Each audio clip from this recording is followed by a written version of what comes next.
যুগে হলে কেমন হতো যেরকম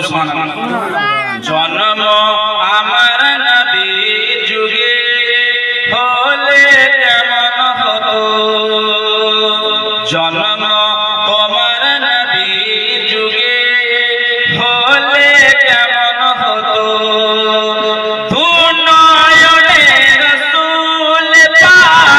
দেখলে কেমন হতো জন্ম আমার নবীর যুগে হলে কেমন হতো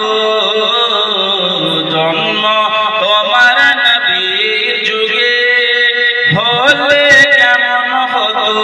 একবার জোরে বল সুবহানাল্লাহ। আরে দিন কত আলোচনায় থাকতাম